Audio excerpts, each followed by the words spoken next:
I woke up on my 45th birthday thinking it would be a normal day. Maybe my wife would make pancakes like she used to. Maybe we'd go out for dinner. I had no idea that before noon, my entire life would change in ways I never could have imagined. My name is Daniel Matthews, and this is the story of the worst and best birthday of my life. The morning started with a phone call at 7 a.m. It was Gregory Whitmore, my father's estate attorney. "Daniel, I need you to come to my office this morning. It's urgent. It's about your father's will." My father, William Matthews, had passed away 3 months earlier. He was a successful real estate developer who'd built a small empire of commercial properties across the state. We'd had the funeral. I'd grieved, but I honestly hadn't thought much about inheritance. My relationship with my father had been complicated. He was a hard man, demanding, never satisfied with anything I did. I figured whatever he left me would come with strings attached. Or maybe he'd left most of it to charity just to prove a point. "Can it wait until tomorrow?" I asked Gregory. "It's my birthday, and my wife Sarah has been planning something." Gregory's voice was firm. "Daniel, trust me. You need to come in today, this morning if possible. 10 a.m.?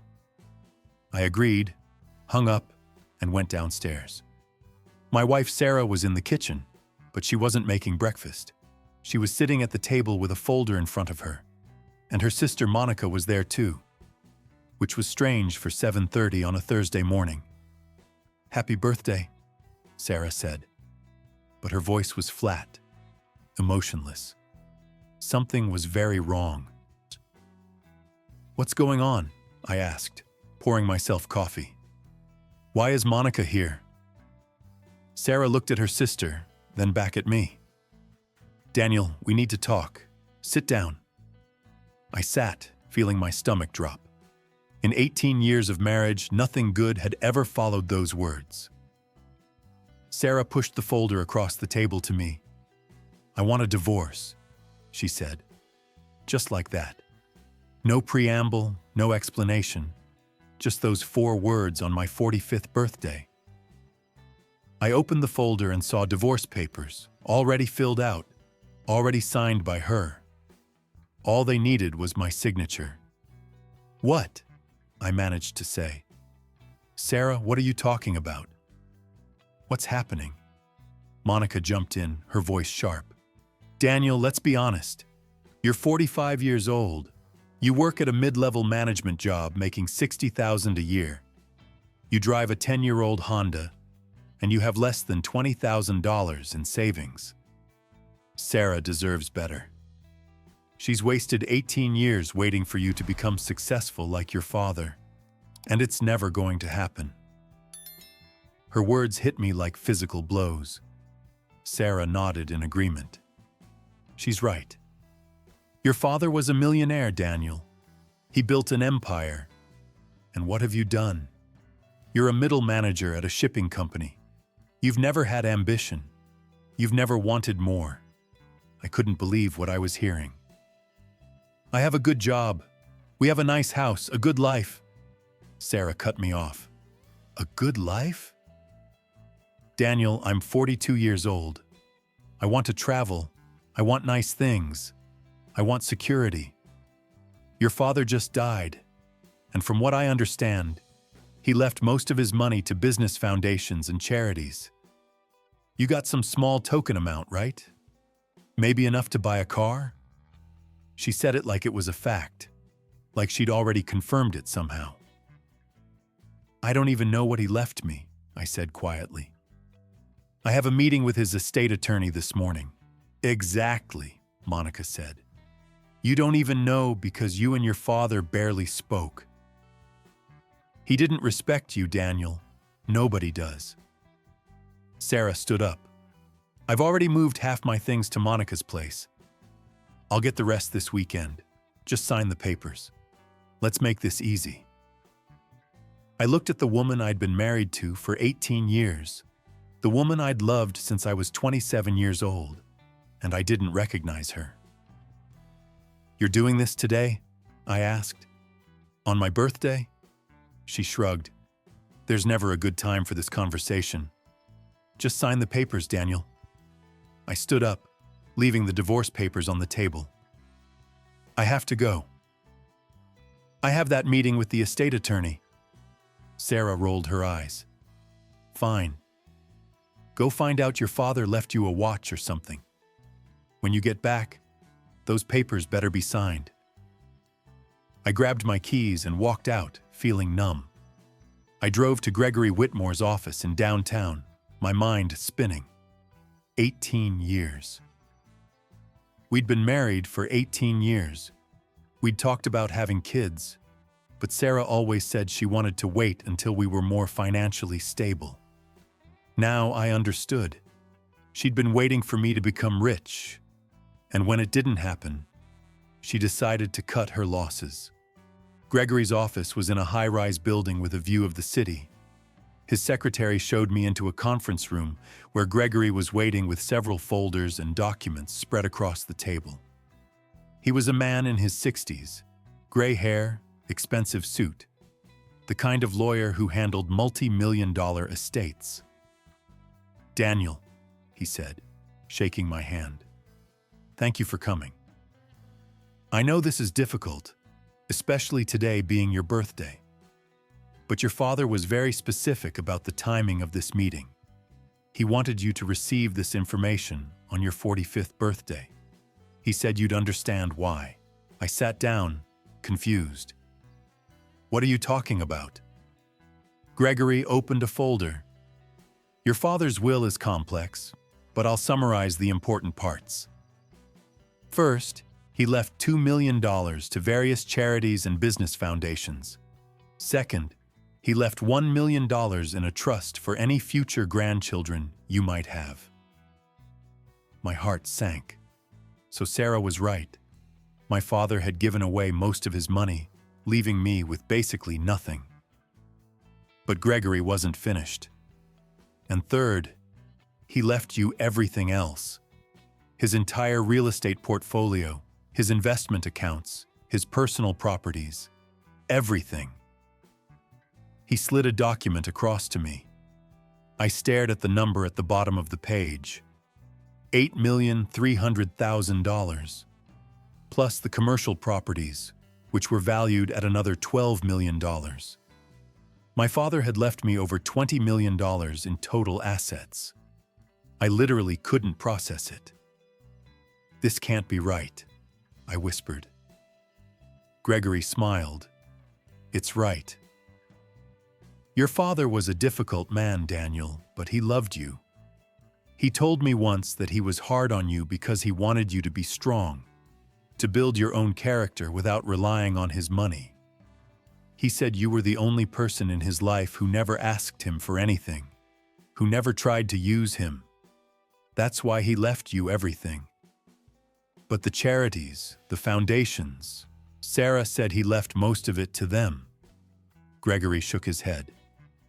"Those were rumors your father deliberately spread. He wanted to see who would stick with you for you, not for expectations of inheritance. He was testing people, Daniel, especially your wife." The words hung in the air. My father had been testing Sarah, and she'd failed spectacularly. That morning, on my birthday, hours after learning I'd inherited $20 million, she'd asked me for a divorce because she thought I was broke. "There's more," Gregory said. "Your father left instructions.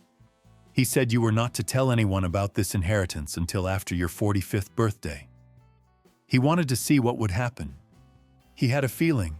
Well, let's just say he wasn't surprised by much." I sat there, trying to process everything. My father, the man who'd barely shown me affection my whole life, had left me everything. And he'd done it in a way that exposed exactly who Sarah really was. "What do I do now?" I asked.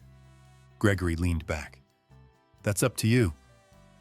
But I'd suggest you don't sign any divorce papers until we've had time to file documentation protecting these assets as inheritance, which are not subject to marital property division in this state. If you sign those papers today, she gets nothing. If you wait and she contests, it gets complicated. I thought about Sarah sitting in our kitchen, her sister telling me I was worthless, both of them so confident that I'd never amount to anything. "I'm not signing," I said. "Not today." Gregory nodded. "Good. Now, there's one more thing. Your father left you a letter. He said to give it to you after I explained the inheritance. He handed me an envelope. I opened it with shaking hands. My father's handwriting, angular and precise, filled the page. "Daniel, if you're reading this, I'm gone and you're 45 years old. I know I was hard on you. I know you probably think I didn't love you. But I did. I do. You were the only person in my life who had integrity. You never asked me for money. You never tried to use my name to get ahead. You built your own life, modest as it might be, with honesty and hard work. That's worth more than any business empire." The letter continued. "I spread rumors that I was leaving my money to charity because I wanted to see who would stay with you when they thought there was nothing to gain. I suspect your wife didn't pass that test. I'm sorry, son. I'm sorry I had to prove it this way. But better you know now than waste more years. You're 45. You're still young enough to build a new life.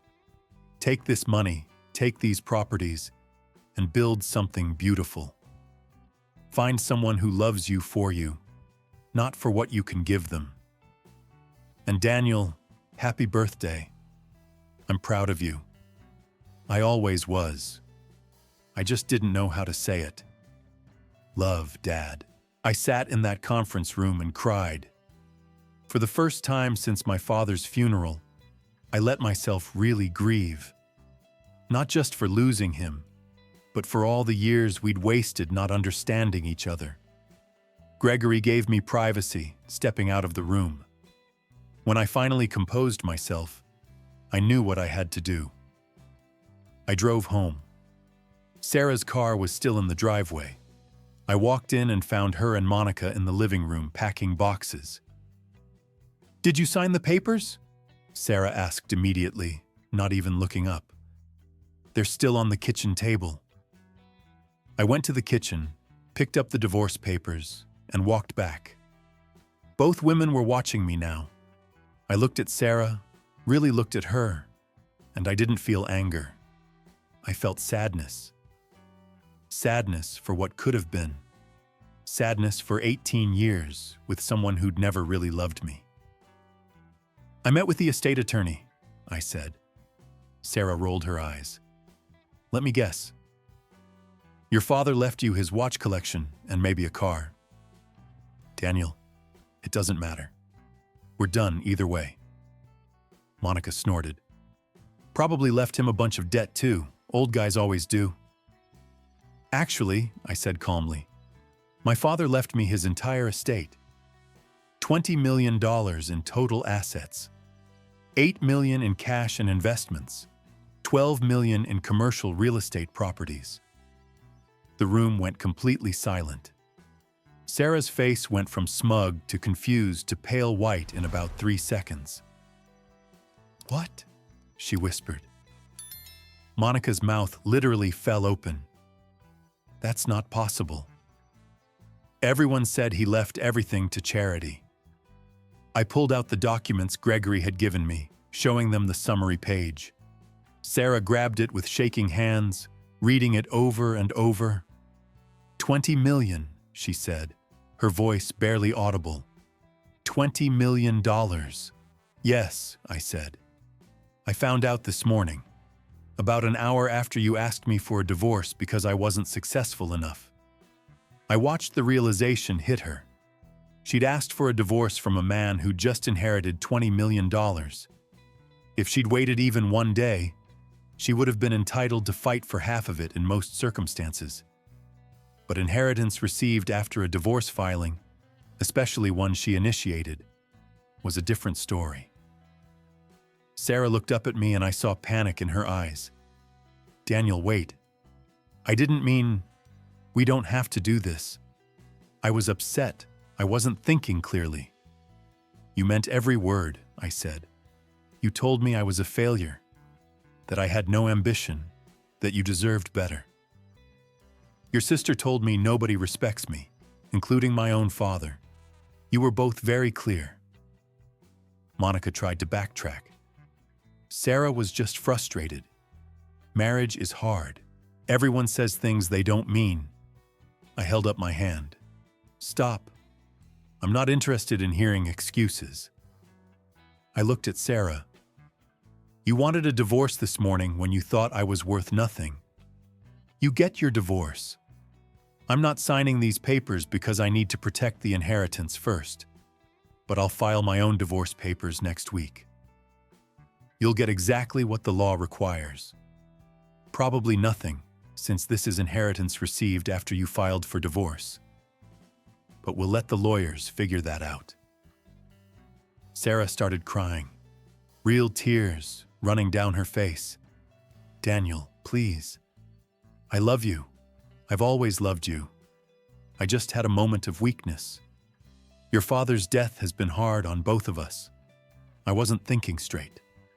It was amazing how fast her story changed. An hour ago, I was a worthless failure. Now suddenly, she'd always loved me. "If you loved me," I said quietly, "you would have loved me this morning when you thought I had nothing. But you didn't. You looked at me with contempt. You called me a failure on my birthday. That's who you really are, Sarah. And I finally see it." Monica stood up. "You're making a huge mistake, Daniel. Sarah stood by you for 18 years. She deserves something." I turned to her. "She stood by me waiting for me to become rich. That's not the same thing. The moment she thought it wasn't going to happen, she bailed. That's not love. That's investment speculation. And she bet on the wrong horse." I walked to the door, then turned back. "I want both of you out of my house by tonight. Sarah, you said you already moved half your stuff to Monica's. Move the rest. I'll stay at a hotel for a few days to give you time." "This is my house too," Sarah shouted. "Not according to the deed," I said. "My name only. We can fight about it in the divorce, but for now, I'm asking you to leave. If you're not gone by tonight, I'll call the police and report trespassing." It was harsh, but I was done being the nice guy who got walked on. Sarah collapsed on the couch, sobbing. Monica looked at me with pure hatred. "You're going to regret this," she said. "Sarah could have taken you to the cleaners," I smiled. "But she won't. Because she asked for a divorce before she knew about the money. That was her choice." I left and checked into a hotel downtown. That night I called Gregory. "They know," I told him. "How did they react?" Gregory asked. "About as you'd expect. She wants to take it back now." Gregory was quiet for a moment. "Daniel, I've been doing this for 35 years. I've seen this exact scenario play out dozens of times. People show you who they really are when they think there's nothing to gain. Your father was wise to test it. Do you want to proceed with the divorce?" I thought about it. I thought about 18 years of marriage. But then I thought about Sarah's face this morning when she'd called me a failure. I thought about how quickly she'd changed her tune when she saw the inheritance documents. "Yes," I said, "I want the divorce." Over the next few weeks, everything moved quickly. I hired the best divorce attorney in the state. Sarah hired 3 different lawyers, firing each one when they told her she had virtually no claim to inheritance I received after she'd filed for divorce. The divorce papers she'd had me served with on my birthday became evidence of her intent to end the marriage before the inheritance. She tried every angle, claiming she'd been coerced, claiming she hadn't been in her right mind, claiming I'd hidden the inheritance from her. None of it worked. 6 months later, I was officially divorced. Sarah got nothing except a small settlement for personal property we'd acquired during the marriage. She moved in with Monica permanently, and from what I heard through mutual friends, Monica blamed Sarah for messing up the biggest opportunity of her life. Their relationship deteriorated quickly. Meanwhile, I started actually living. I traveled to Italy, something I'd always wanted to do, but Sarah had always said was too expensive. I bought a beautiful house on the coast. I quit my job at the shipping company and started exploring what I actually wanted to do with my life. I invested in a few small businesses that interested me, not for money, but because I found them fascinating, and I met someone. Her name was Rebecca. She was a teacher I met at a charity fundraiser I was attending. She had no idea who I was or what I was worth. We talked for hours about books, about travel, about life. On our third date, I told her about the inheritance, about Sarah, about everything. I wanted to be honest from the start. Rebecca listened to the whole story and then said something I'll never forget. Your father gave you a gift, but not the one you think. The money is nice, sure, but the real gift was showing you the truth about your marriage before you wasted more years. That's priceless. We got engaged a year later. The wedding was small, just close friends and family. Everything I'd thought I wanted with Sarah. Kids, a real partnership, someone who loved me for me, I found with Rebecca. She signed a prenuptial agreement without hesitation, saying she'd love me whether I had $20 million or $20. I believed her because she'd proven it before she even knew about the money.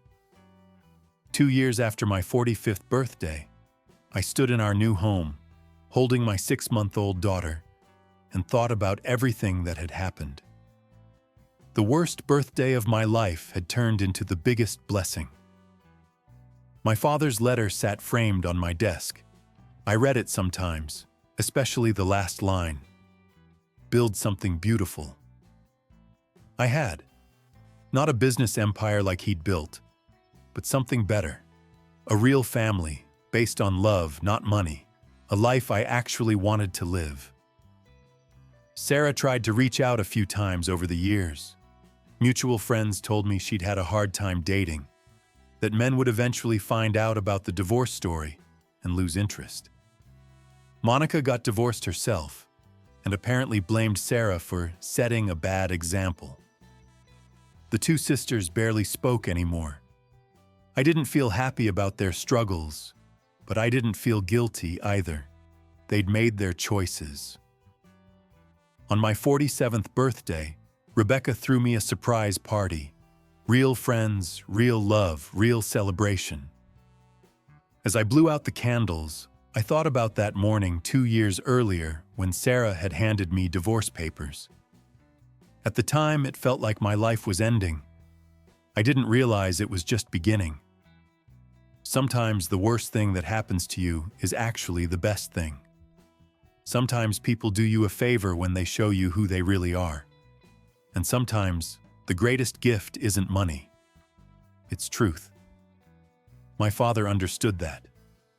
He tested Sarah not to be cruel, but to protect me. And in doing so, he gave me the chance to build a real life with someone who actually loved me. I never talked to Sarah again after the divorce was finalized. I heard she eventually moved to another state, trying to start over. I hoped she found happiness. I really did. But I also knew that happiness built on money and status is hollow. Real happiness comes from being with people who love you when you have nothing to offer but yourself. Rebecca loved me like that. Our daughter would grow up seeing that kind of love, and she'd know the difference between real and fake. That was worth more than any inheritance. As I looked around at the party, at Rebecca laughing with friends, at the life we'd built together, I realized something profound.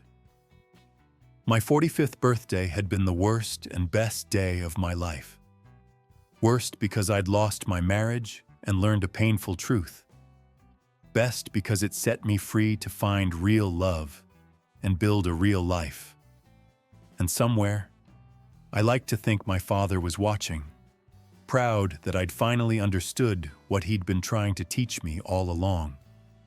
That character matters more than money. That integrity is priceless. And that the people who love you for you are the only people worth having in your life. Happy birthday to me indeed. Want another shocking family story? At David's wedding, his father announced he wasn't his biological son in front of everyone. Then he revealed who the real father was. The truth destroyed multiple families. Click on the video on the left side of the screen to see what happened.